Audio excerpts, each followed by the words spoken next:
Dear students, I welcome you to the class of Computer-Aided Design and Manufacturing. I am Subhash Kumar, your educator of Mechanical Engineering branch. आज के class में हम लोग computer aided design and manufacturing में unit 1 में जो आपका basic topic चल रहा था that is fundamental of CAD CAM, उसमें अपने डिस्कशन को कंटिन्यू करेंगे। जो आपको लास्ट वीडियो में पढ़ाए थे उसके बाद का टॉपिक हम लोग आज के वीडियो में देखेंगे। अगर आप इससे पहले का वीडियो नहीं देखे हैं तो चैनल पे विजिट कीजिए, वहाँ पे वीडियो आपको मिल जाएगा। आप उस वीडियो को देखने के बाद ही इस वीडियो को देखेंगे तो आपको अच्छे से समझ में आएगा। लास्ट क्लास में हम लोग डिस्कस कर रहे थे कंप्यूटर एडेड डिजाइन में जो आपका हार्डवेयर कंपोनेंट है उसके बारे में, ठीक है। तो हार्डवेयर कंपोनेंट में जो टॉपिक हम डिस्कस कर रहे थे उसी टॉपिक से हम आज कंटिन्यू करेंगे। तो लास्ट क्लास में मैंने आपको ये बताया था कि CAD system would include the following hardware component. क्या क्या होता है, तो यहाँ पे सबसे फर्स्ट है आपका वन और मोर डिजाइन वर्क स्टेशन। अब आप बोलेंगे कि डिजाइन वर्क स्टेशन क्या होता है, तो इसके बारे में हम आपको बताएंगे। इसमें होता क्या है, design work station would consist of a graphic terminal, operator, input device. परेशान नहीं होना है, हम डिटेल में देखेंगे कि ग्राफिक टर्मिनल क्या है, क्या वर्क है इसका, ऑपरेटर, इनपुट डिवाइस क्या होता है, इन सबको हम लोग अच्छे से पढ़ने वाले हैं। फिर है आपका वन और more plotters and other output device. तो प्लॉटर्स के बारे में डिस्कशन करेंगे, आउटपुट डिवाइस के बारे में मैं बताऊंगा आपको। फिर हम पढ़ेंगे सीपीयू के बारे में और सेकेंडरी स्टोरेज में मेमोरी टाइप का हम बात करेंगे, ठीक है। तो इतना सारा टॉपिक हम लोग को जानना है। तो आइए अब हम अपने टॉपिक को कंटिन्यू करते हैं। कंप्यूटर एडेड डिजाइन सिस्टम के कॉन्फ़िगरेशन का बात करते हैं। तो बेसिकली देखिए, अगर आपको कॉन्फ़िगरेशन आपसे पूछा जाएगा तो आप इस फिगर को समझिए, इस फ्लो चार्ट के थ्रू आप अच्छे से समझ पाएंगे कि यहाँ पे आपका लगा है डिजिटल कंप्यूटर, ठीक है। ये आप सिंपली बोल सकते हो यह स्क्रीन है जिस पे आप इंफॉर्मेशंस को देख पा रहे हो, ठीक। नीचे का जो पोर्शन है ये कंप्लीट है आपका design work station. Design work station का दो पार्ट होता है, एक है आपका ग्राफिक टर्मिनल और दूसरा है इनपुट डिवाइस। तो हम सबको डिटेल में देखने वाले हैं, इसलिए ज़्यादा आपको परेशान नहीं होना है। तो डिजिटल कंप्यूटर में आप ग्राफिक टर्मिनल, इनपुट डिवाइस, ये है आपका डिजाइन वर्क स्टेशन का पार्ट। अभी मैंने बताया था कि डिजाइन वर्क स्टेशन में ग्राफिक टर्मिनल और आपका ऑपरेटर इनपुट डिवाइस होता है, यह दोनों मिल करके डिजाइन वर्क स्टेशन बनाता है, ठीक है। तो हम लोग सबको एक एक करके पढ़ने वाले हैं कि ग्राफिक टर्मिनल क्या है, ऑपरेटर इनपुट डिवाइस क्या है, डिजाइन वर्क स्टेशन होता क्या है। यह आपका सेकेंडरी स्टोरेज। तो सेकेंडरी स्टोरेज में आप मेनली बात करते हो मेमोरी टाइप का, मेमोरी टाइप्स, इसको अभी हम लोग पढ़ेंगे। और यह है आपका आउटपुट डिवाइस। तो आउटपुट आपको ऑब्टेन करने के लिए क्या क्या आप यूज करते हो वो हम लोग बात करते हैं आउटपुट डिवाइस में। तो यह किसी भी कंप्यूटर एडेड डिजाइन सिस्टम का बेसिक कॉन्फ़िगरेशन है जो आपको बहुत अच्छे से पता होना चाहिए। अब हम लोग का काम ये है कि हर एक कंपोनेंट को, प्रत्येक कॉन्फ़िगरेशन को डिटेल में पढ़ना और सबका यूज क्या है उसको जानना। तो हम लोग स्टार्ट करेंगे अपने सबसे इंपॉर्टेंट टॉपिक से, that is design work station. जो अभी तक आप सुनते आ रहे हो लेकिन आपको पता नहीं है कि डिजाइन वर्क स्टेशन क्या होता है, बिकॉज आप फर्स्ट टाइम इसको स्टडी कर रहे हो। थोड़ा सा आप केयरफुल रहो, लेक्चर को आप प्रॉपर अटेंड करो, आपको सब कुछ अच्छे से समझ में आ जाएगा। देखो, हम डिजाइन वर्क स्टेशन को अब डिटेल में पढ़ते हैं और कॉन्फ़िगरेशन को एक एक करके सब कुछ डिस्कस हम लोग करेंगे, ठीक है। तो डिजाइन वर्क स्टेशन स्टार्ट करते हैं। The CAD work station is the system, CAD work station, computer aided design work station is the system interface with the outside world. It represent a significant factor in determining how convenient and efficient it is for a designer to use the CAD system। क्या होता है कि अगर आप designer हो, ठीक है, आप यूजर हो, तो कंप्यूटर एडेड डिजाइन सिस्टम आपके लिए कितना ज़्यादा इफिशियंट है। मतलब आप इसको समझें कि आप जो सॉफ्टवेयर है उसके साथ आप कितना फैमिलियर हो, आप कितने इजीली आप उस सॉफ्टवेयर के साथ वर्क कर पा रहे हो, वह है आपका design work station. Design work station का सिंपल सा मीनिंग है सिस्टम का इंटरफेस विथ आउटसाइड वर्ल्ड। आपके साथ सिस्टम का इंटरफेस कैसा है, डिजाइन वर्क स्टेशन का इंटरफेस कैसा है, उसका हम बात डिजाइन वर्क स्टेशन में करते हैं। ठीक है, जैसे मान लेते हैं कि आप कोई डिजाइन सॉफ्टवेयर यूज कर रहे हो, सपोज आपने सॉलिड वर्क्स यूज किया। तो सॉलिड वर्क्स जब आप यूज कर रहे हो तो सॉलिड वर्क्स को जैसे ही आप ओपन करोगे तो वहां पे सॉलिड वर्क्स का इंटरफेस ओपन होकर के आएगा। तो जो इंटरफेस ओपन होके आएगा वह आपके लिए इफिशियंट होना चाहिए ना, क्योंकि आपको उस इंटरफेस पे वर्क करने आना चाहिए, आपके लिए कन्वीनियंट होना चाहिए, इजीली एक्सेसिबल होना चाहिए कि आप उसको बहुत अच्छे से यूज कर पाओ, उसको समझ आ पाए आपको। तो डिजाइन वर्क स्टेशन में हम मेनली उसी बात को डिस्कस करते हैं। यह आपको कनेक्ट करता है कंप्यूटर एडेड डिजाइन सिस्टम से, वह इंटरफेस है आपका design work station.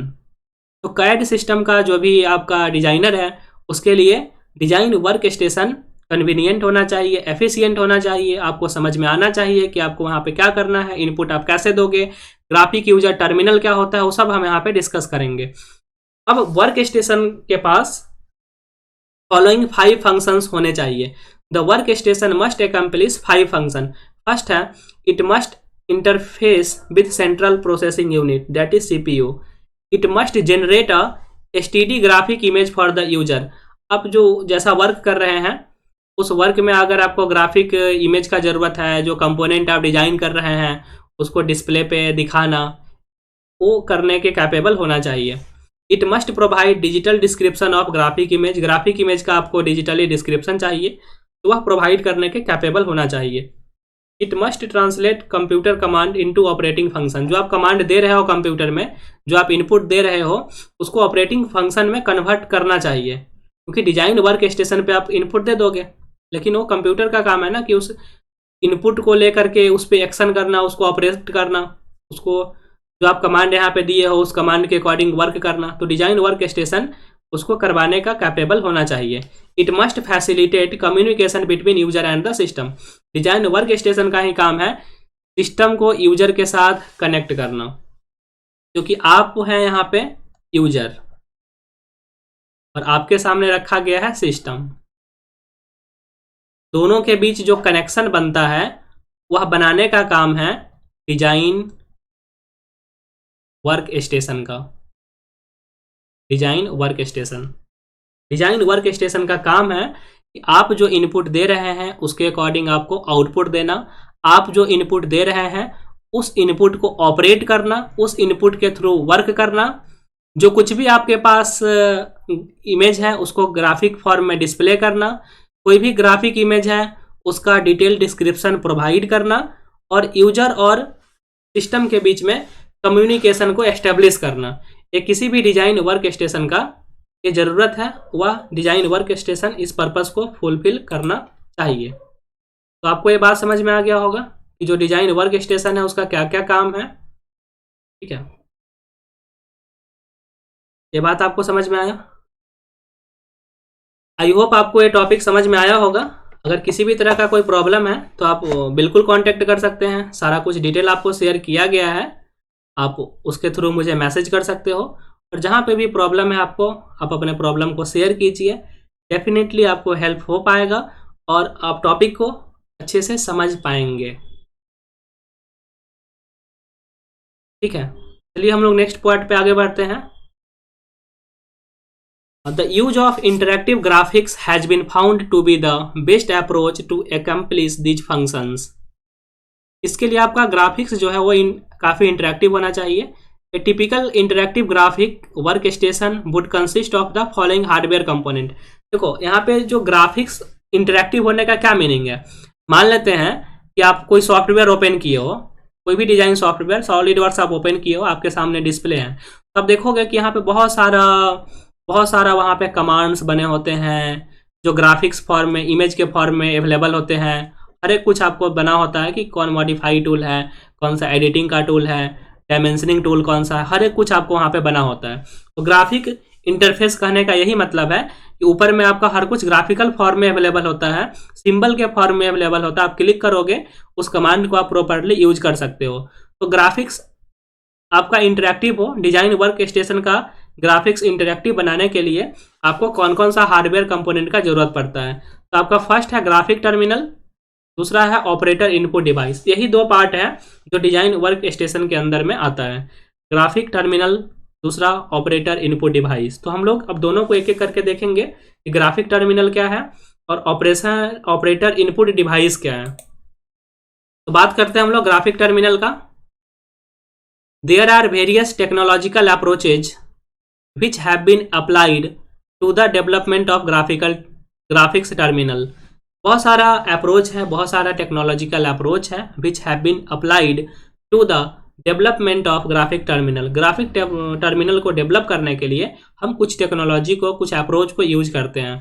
The technology continue to evolve as CAD system manufacturers attempt to improve their product and reduce their cost. तो टेक्नोलॉजी में हम क्या इंप्लीमेंट करते हैं? कोई भी टेक्नोलॉजी आपके लिए इफेक्टिव तभी हो पाएगा जब वह प्रोडक्ट को इम्प्रूव करे, साथ ही साथ कॉस्ट को रिड्यूस करे। आपको क्या चाहिए? प्रोडक्ट भी अच्छे क्वालिटी का चाहिए और आपका कॉस्ट भी कम लगना चाहिए। तो अच्छा ग्राफिक टर्मिनल का मीनिंग ये हो गया कि वैसा टेक्नोलॉजी आप यूज करें कि जिससे प्रोडक्ट इम्प्रूव हो और कॉस्ट आपका मिनिमाइज हो पाए। आपका एक टॉपिक है image generation in computer graphics. आप देखे होंगे कि ग्राफिक्स, कंप्यूटर ग्राफिक्स में कि जो भी आप कंपोनेंट बना रहे हो वो आपको इमेज के फॉर्म में दिखता है, या जो भी आपका वहाँ पे इनपुट कमांड है वो सब वहाँ पे अवेलेबल होता है। Nearly all computer graphic terminal available today use the cathode ray tube as the display device. तो वहाँ पे कैथोड रे ट्यूब का यूज होता है एज डिस्प्ले डिवाइस। जैसे आप देखे होंगे पहले के टाइम में टेलीविजन में यूज होता था कैथोड रे ट्यूब, जिसको आप शॉर्ट में CRT बोलते हो, CRT। तो डिस्प्ले डिवाइस के फॉर्म में आप इसका यूज करते हो।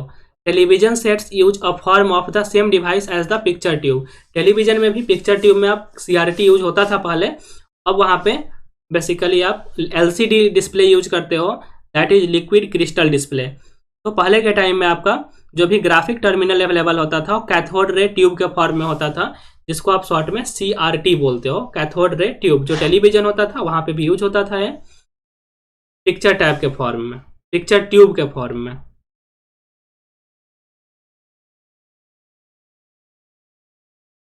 तो आपको ये बात समझ में आया?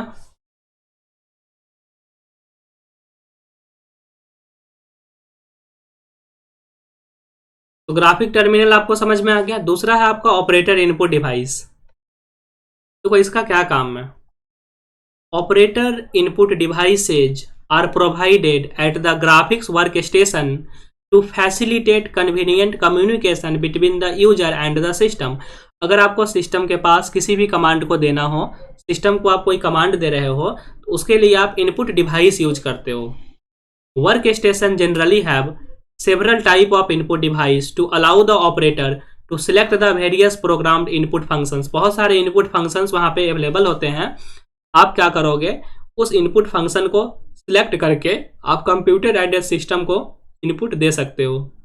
तो वर्क स्टेशन का काम यह है कि सेवरल इनपुट डिवाइस का जो फंक्शन होता है उसको वहाँ पे अवेलेबल रखना, ऑलरेडी पहले से प्रोग्राम्ड इनपुट फंक्शन को बना करके रखना, और यूजर डायरेक्ट उस फंक्शन को चूज करके जो इनपुट चाहिए वो दे सकता है। ठीक है। Different computer aided graphics system vendors offer different type of operator input device, CAG। ये है कंप्यूटर एडेड ग्राफिक्स। ठीक है। तो अलग अलग computer aided graphics system vendor हैं, तो डिफरेंट टाइप के ऑपरेटर इनपुट डिवाइस वो प्रोवाइड करते हैं। जो डिवाइस आपको प्रोवाइड किया जाता है वह मेनली 3 कैटेगरी में हो सकता है। एक है आपका कर्सर कंट्रोल डिवाइस, दूसरा है डिजिटाइजर्स, और थर्ड है alpha numeric and other keyboard terminal. ये सब आपका इनपुट डिवाइस का एग्जाम्पल है। ठीक है। तो डिवाइड को आप जो भी इनपुट डिवाइस है बेसिकली आप 3 कैटेगरी में डिवाइड करते हो। कर्सर कंट्रोल डिवाइस, डिजिटाइजर हो सकता है, या अल्फा न्यूमेरिक कीबोर्ड हो, या अदर कीबोर्ड टर्मिनल हो सकता है। तो ये आपका इनपुट डिवाइस है। अब हम क्या करेंगे, सब टॉपिक को एक एक करके देखेंगे कि कर्सर कंट्रोल डिवाइस क्या है, डिजिटाइजर क्या होता है, अल्फा न्यूमेरिक और कीबोर्ड आपका क्या है। तो आइए हम कर्सर कंट्रोल डिवाइस का बात करते हैं। There are a variety of cursor control devices which have been employed in CAD system. बहुत सारे टाइप के कर्सर कंट्रोल डिवाइस होते हैं। जैसे आप एग्जांपल देखो, ये है आपका थंब व्हील। सेकेंड है आपका direction keys on a keyboard terminal. Keyboard terminal पे डायरेक्शन कीज अवेलेबल होते हैं, ठीक है। ये सब कर्सर कंट्रोल डिवाइस है। थंब व्हील का क्या काम है समझिए। The thumb wheel device uses two thumb wheel, one to control the horizontal position of cursor and the other to control vertical position। Thumb wheel का क्या काम है, कर्सर के हॉरिजॉन्टल पोजीशन को कंट्रोल करने के लिए आप यूज करते हो, कर्सर के वर्टिकल पोजीशन को आप कंट्रोल करने के लिए यूज करते हो। This type of device is often mounted as an integral part of CRT terminal. CRT terminal का यह इंटीग्रल पार्ट होता है। और थंब व्हील की हेल्प से आप क्या करते हो, कर्सर का हॉरिजॉन्टल पोजीशन आप कंट्रोल करते हो और आप वर्टिकल पोजीशन आप कंट्रोल करते हो। सेकेंड है आपका direction keys on a keyboard terminal. Direction keys on a keyboard terminal. Direction keys on the keyboards are another basic form of cursor control used not only for graphics terminals but also for CRT terminal without graphics capability। तो ध्यान रखिएगा कि जो cathode ray tube terminal होता है वहां पे graphics capability नहीं होता है। तो डायरेक्शन की जो है वह कर्सर कंट्रोल का बेसिक फॉर्म है। यह ग्राफिक टर्मिनल में भी यूज होता है और सीआरटी टर्मिनल में भी यूज होता है। विदाउट ग्राफिक्स भी आप डायरेक्शन की यूज करते हो। 4 keys are use for each of the 4 directions in which the cursor can be move. तो कौन कौन सा होगा, आप राइट यूज करो, लेफ्ट यूज करो, अप और डाउन। ये 4 डिफरेंट टाइप के डायरेक्शन कीज अवेलेबल होते हैं ऑन अ कीबोर्ड टर्मिनल। तो आप उससे क्या कर सकते हो, कर्सर के 4 डायरेक्शन को कंट्रोल कर सकते हो। 4 डायरेक्शंस में आप मूव कर सकते हो, राइट और लेफ्ट एंड अप और डाउन। ये आपका डिफरेंट 4 डायरेक्शंस हैं। तो आपको कर्सर कंट्रोल डिवाइस समझ में आया होगा, जहाँ पे आप थंब व्हील और डायरेक्शन की का बात करते हो। मेनली यहाँ पे हम कर्सर को कंट्रोल करने का बात कर रहे हैं। तो थंब व्हील से आप कर्सर वर्टिकल और हॉरिजॉन्टल डायरेक्शन में कंट्रोल कर सकते हो। डायरेक्शन की से कर्सर आप राइट और लेफ्ट कंट्रोल करो, अप और डाउन कंट्रोल करो। डायरेक्शन की का बेनिफिट ये है कि ग्राफिक कैपेबिलिटी में यूज होता ही है, ग्राफिक टर्मिनल के साथ यूज होता ही है, साथ ही साथ सीआरटी टर्मिनल में भी यूज होता है जो विदाउट ग्राफिक्स कैपेबिलिटी का होता है। इसके बाद और भी कर्सर कंट्रोल डिवाइस है, जैसे है आपका जॉयस्टिक। तो जॉयस्टिक का क्या काम है, जॉयस्टिक का क्या काम है, it consist of a box with a vertical toggle stick that can be push in any direction to cause the cursor to be moved in that direction. आप बेसिकली देखे होंगे जॉयस्टिक इस तरह के बॉक्स जैसा सेटअप होता है। यहाँ पे आपको इस तरह का स्टिक आपको दिखेगा। तो इसको आप हैंड से प्रॉपरली मूव करवा करके कर्सर को जिस डायरेक्शन में आपको मूव करना है आप कंट्रोल कर सकते हो। एक है आपका ट्रैक बॉल। इसमें क्या होता है, its operation is similar to that of joystick except that an operator control ball is rotated to move the cursor in the desired directions on the screen. यहाँ पे भी आपका जॉयस्टिक के जैसा ही सिमिलर होता है ट्रैक बॉल। आप यहाँ पे बॉल यूज करते हो, बॉल को आप रोटेट करवाते हो जिससे कर्सर आपका डिफरेंट डायरेक्शंस में मूव होता है। जैसा डायरेक्शन आपको चाहिए उस डायरेक्शन में बॉल को रोटेट करवाइए, कर्सर आपका कंट्रोल हो जाएगा। फिर आपका लाइट पेन, ये भी आपका इनपुट डिवाइस है। और इलेक्ट्रॉनिक टैबलेट और पेन, ये भी आपका इनपुट डिवाइस है। तो लाइट पेन हो या इलेक्ट्रॉनिक टैबलेट हो या पेन हो, इसके थ्रू भी आप इनपुट प्रोवाइड करते हो कंप्यूटर एडेड डिजाइन सिस्टम के वर्क स्टेशन को, ठीक है। उसके बाद जो इनपुट डिवाइस है, ऑपरेटर्स इनपुट डिवाइस, वहाँ पे मैंने 3 पार्ट बताया, कर्सर कंट्रोल डिवाइस, दूसरा है डिजिटाइजर। तो अभी हम डिजिटाइजर का बात करेंगे, उसके बाद हम कीबोर्ड टर्मिनल का बात करेंगे। तो डिजिटाइजर क्या होता है समझिए इसको। The digitiser is an operator input device which consist of a large smooth board. कैसा दिखेगा, तो सिमिलर टू आपका ड्राइंग बोर्ड, जो मैकेनिकल ड्राइंग बोर्ड होता है उसी के जैसा आपको दिखता है digitiser. and an electronic tracking device which can be moved over the surface to follow existing line. It is a common technique in CAD system for taking XY coordinate from a paper drawing. तो digitiser क्या होता है, similarly आपको drawing board जैसा दिखेगा। ये operator input device है। आप इस बोर्ड के थ्रू आप कंप्यूटर एडेड सिस्टम को इनपुट दे सकते हो। अगर आप इन सारे कंपोनेंट का अगर फिगर देखना चाहते हो डिजिटाइजर का, तो आपको टेलीग्राम ग्रुप में मिल जाएगा। टेलीग्राम ग्रुप को ज्वाइन करने के लिए आप टेलीग्राम पे सर्च कर सकते हो @SUBHASHMIT1। तो आपको वहाँ पे टेलीग्राम ग्रुप मिल जाएगा, आप उसको ज्वाइन कर लो। जो भी नोट्स है आपका टेलीग्राम ग्रुप में मिल जाएगा। और जो आपको मैं digitiser, track ball, light pen, joystick मैं बता रहा हूँ, ये सब का फिगर मैं वहाँ पे अपलोड कर दूंगा, आप वहाँ से देख सकते हो। ठीक है। तो डिजिटाइजर से हम क्या करते हैं, तो कंप्यूटर एडेड डिजाइन सिस्टम में अगर आपको XY कोऑर्डिनेट स्पेसिफाई करना है तो डिजिटाइजर के हेल्प से आप अपने कोऑर्डिनेट को स्पेसिफाई कर सकते हैं। बहुत इजी हो जाता है with the help of digitiser. तो डिजिटाइजर भी आपका इनपुट डिवाइस है। उसके बाद है कीबोर्ड टर्मिनल। देखो, several forms of keyboard terminals are available as CAD input devices. The most familiar type is alpha numeric terminal which is available with nearly all interactive graphic system. जो आप keyboard use करते हो वो keyboard भी आपका alpha numeric होता है, क्योंकि वहाँ पे अल्फाबेट और नंबर दोनों होते हैं। तो वैसा ही कीबोर्ड हम लोग कंप्यूटर एडेड सिस्टम में भी यूज करते हैं। The alpha numeric terminal can be either a CRT और a hard copy terminal which prints on the paper.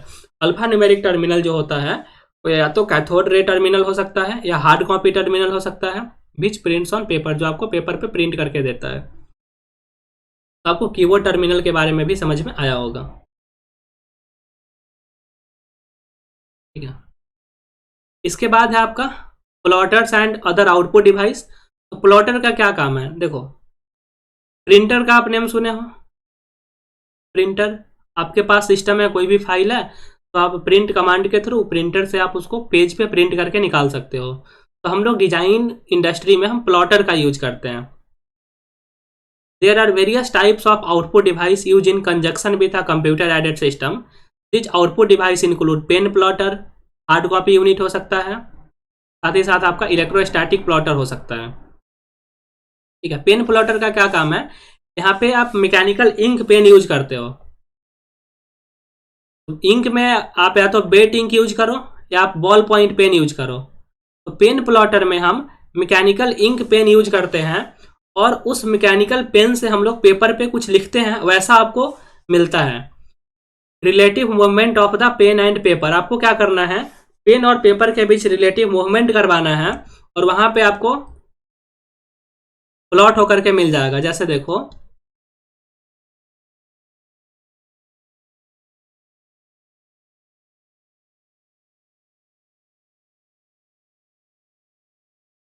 इसको हम आपको बता रहे हैं कि आप कैसे कर सकते हो। तो देखिए यहाँ पे जो है, सपोज आपका पेज है, ठीक है, पेपर है, इस तरह से पेपर है और आपके पास एक पेन है, मैकेनिकल इंक पेन है, या तो बेट इंक आप यूज करो या बॉल पॉइंट पेन यूज करो। तो आप क्या करोगे, पेन और पेपर के बीच रिलेटिव मोशन करोगे और पेन से उस पेपर पे आपको कुछ जैसा भी डिजाइन आपको चाहिए वैसा आपको डिजाइन में भी आपको मिल सकता है। जैसा डिजाइन चाहिए आप ऐसा डिजाइन अचीव कर सकते हो। तो पेन प्लॉटर में क्या होता है, pen plotter uses a mechanical ink pen to write on paper through relative movement of the pen and paper. Pen और पेपर के बीच आपका रिलेटिव मूवमेंट होगा और जैसा आपको ड्राफ्टिंग जो है वो चाहिए या कुछ आपको लिखना हो तो आप उससे लिख सकते हो प्लॉटर से। उसके बाद है आपका hard copy unit. Hard copy unit is a machine that can make copies from the same image data laid on the CRT screen. आपके CRT स्क्रीन पे कोई भी इमेज हो, उसके डेटा को आप क्या कर सकते हो, हार्ड कॉपी यूनिट से आप कॉपी कर सकते हो। सेम इमेज को आप वहां पे इजीली कॉपी कर सकते हो। तो ये आपका आउटपुट डिवाइस के कैटेगरी में आता है hard copy unit. Hard copy unit एक मशीन है that can make copies from the same image data laid on the CRT screen. जो स्क्रीन पे आपके पास इमेज है, उस इमेज का अगर आपको कॉपी बनाना हो तो आप हार्ड कॉपी यूनिट से बना सकते हो। नेक्स्ट आउटपुट डिवाइस है आपका electrostatic plotters. The electrostatic plotter offers a compromise between these two type in term of speed and accuracy. क्योंकि पेन प्लॉटर का जब आप बात करते हो तो स्पीड आपका स्लो होता है और एक्यूरेट आपको उतना ज़्यादा नहीं मिल पाता है, क्योंकि मैनुअली पेन है और यहाँ पे पेपर है। इस पे जब प्लॉटिंग आपका हो रहा है तो दोनों के बीच रिलेटिव मोशन प्रॉपरली होना चाहिए। अगर थोड़ा सा भी कहीं पे रिलेटिव मोशन आपका चेंज हो गया तो आपका कुछ डिफरेंट इमेज आपको मिल सकता है, डिफरेंट आपको ड्राफ्टिंग इंटरफेस वहाँ पे आपको मिलेगा ऑन द पेपर। तो स्पीड भी आपका कम है, एक्यूरेट भी नहीं है, तो हम लोग अब इलेक्ट्रोस्टैटिक प्लॉटर यूज करते हैं। It is almost as fast as the hard copy unit and almost as accurate as the pen plotter. तो हार्ड कॉपी इसमें क्या था कि जो आपका डेटा जो दिख रहा है CRT स्क्रीन पे उसका कॉपी बना सकते हो। प्लॉटर में क्या था, उसको मैनुअली हमको पेन और पेपर के बीच रिलेटिव मोशन करके प्लॉट करना पड़ता है। तो दोनों को हम रिप्लेस करके अब यूज करते हैं इलेक्ट्रोस्टैटिक प्लॉटर, क्योंकि हार्ड कॉपी यूनिट आपका फास्ट है,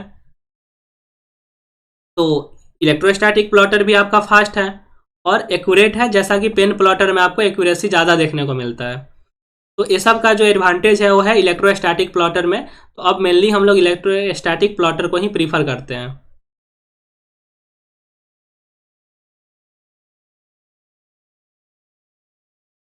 तो आपको यहाँ तक समझ में आया।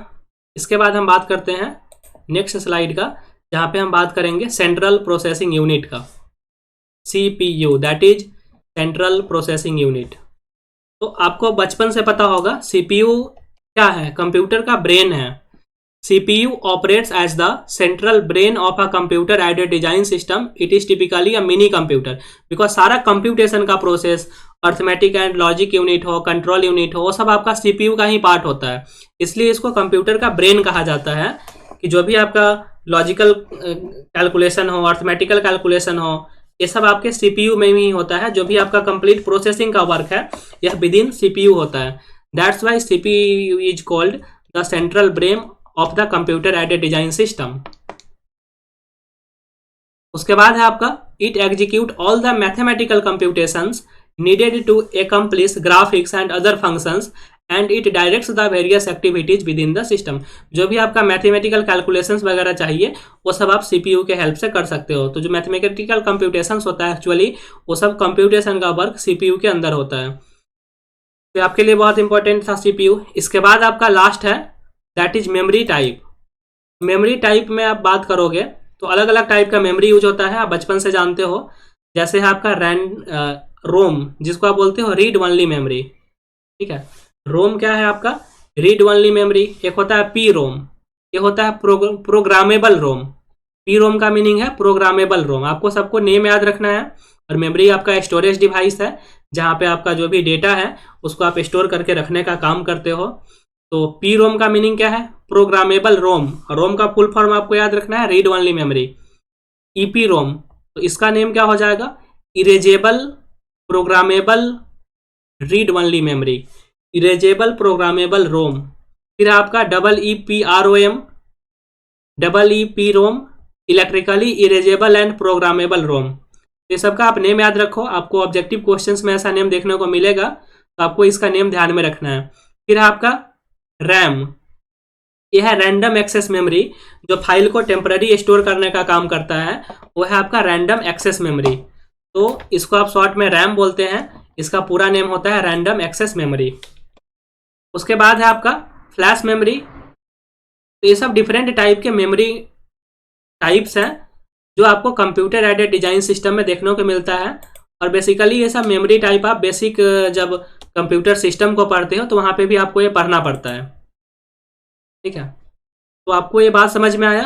अब हम लोग नेक्स्ट यूनिट में कैड सॉफ्टवेयर का बात करेंगे, और वहाँ पे हम देखेंगे कि कैड सॉफ्टवेयर में क्या क्या होते हैं, सॉफ्टवेयर का क्या इंपॉर्टेंस है, वो सब हम डिस्कस करेंगे। तो आज के क्लास में बस इतना ही। आज का टॉपिक आपको कैसा लगा आप कमेंट करके ज़रूर बताइए। आप इसको अच्छे से रिवाइज कीजिए, नोट्स बनाइए। फिर हम लोग मिलेंगे अगले वीडियो में। तब तक के लिए थैंक यू सो मच।